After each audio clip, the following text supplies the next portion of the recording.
আসসালামু আলাইকুম দর্শক বন্ধুরা, সবাই কেমন আছেন? আশা করছি অনেক ভালো আছেন। দর্শক বন্ধুরা, চাইনিজ মার্কেটে রেডমি নোট 14 সিরিজ লঞ্চ হচ্ছে। আর এই সিরিজে তারা প্রথমে দুইটি ফোন লঞ্চ করবে, রেডমি নোট 14 প্রো এবং Redmi note 14 pro plus. Already Redmi note 14 pro plus এই ফোনটির আনবক্সিং ভিডিও লিক হয়েছে এবং কিছু স্পেসিফিকেশনও জানা গিয়েছে। আজকের ভিডিওতে ফোনটির আনবক্সিং ভিডিও শেয়ার করব এবং এই ফোনটির স্পেসিফিকেশনও শেয়ার করব। ফোনটি এই মাসেরই 26 তারিখে লঞ্চ হবে, অর্থাৎ 2 দিন পরেই। সো ফোনটি কবে গ্লোবাল মার্কেটে লঞ্চ হবে এবং বাংলাদেশের মার্কেটে আসবে, এই সবগুলো বিষয় নিয়েও কথা বলব। তাই পুরো ভিডিওটি অবশ্যই দেখবেন, আর ভিডিওটি ভালো লাগলে ভিডিওতে একটি লাইক দিবেন। প্রথমে যদি আমরা রেডমি নোট 14 প্রো প্লাস এই ফোনটির ডিজাইন নিয়ে কথা বলি, তাহলে এই ফোনটির ডিজাইন অনেক আকর্ষণীয় করা হয়েছে।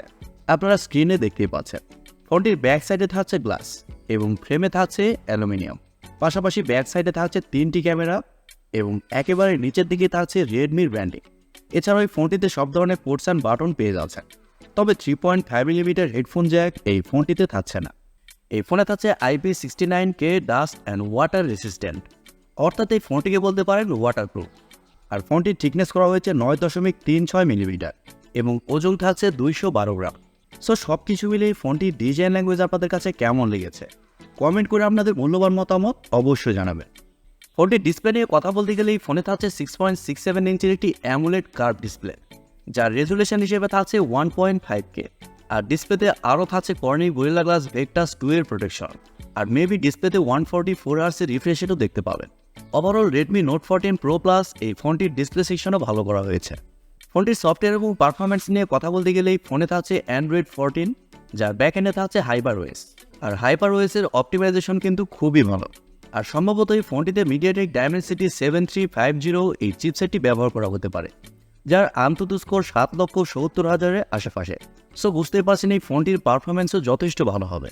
যে কোনো হাই লেভেলের গেমস এই ফোনটিতে আপনারা ইজিলি প্লে করতে পারবেন। এছাড়াও মাল্টিটাস্কিং সহ ভিডিও এডিটিংয়ের মতো কাজগুলো খুবই স্মুথলি করতে পারবেন। ফোনটির ক্যামেরা সেকশন নিয়ে কথা বলতে গেলে প্রথমে বলেছি ফোনটির ব্যাক সাইডে 3টি ক্যামেরা সেন্সর ব্যবহার করা হয়েছে, যার মেইন সেন্সর হিসেবে থাকছে 50 মেগাপিক্সেলের ওয়াইজ যুক্ত ক্যামেরা।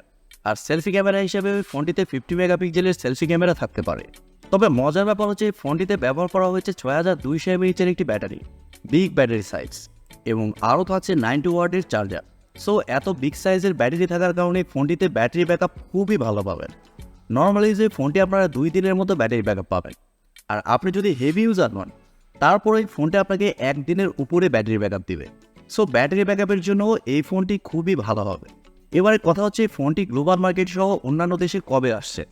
দর্শক বন্ধুরা, প্রথমে বলেছি ফোনটি 26 তারিখে চাইনিজ মার্কেটে লঞ্চ হচ্ছে। আর ধারণা করা হচ্ছে আগামী মাসের শুরুর দিকেই ফোনটি গ্লোবাল মার্কেটের বিভিন্ন দেশে লঞ্চ হবে। আর গ্লোবাল মার্কেটে লঞ্চ হওয়ার সাথে সাথেই ফোনটি আনঅফিসিয়ালি আমরা বাংলাদেশের মার্কেটেও দেখতে পাবো। তবে এই ফোনটির প্রাইস এখনও জানা যায়নি। ধারণা করা হচ্ছে বাংলাদেশ প্রায় 40,000 টাকার মধ্যেই এই ফোনটি পাওয়া যাবে। So Redmi note 14 pro plus এই ফোনটি আপনাদের কাছে কেমন লেগেছে কমেন্ট করে অবশ্যই জানাবেন। আর সবাই অনেক ভালো থাকবেন এবং সুস্থ থাকবেন। খোদা হাফেজ।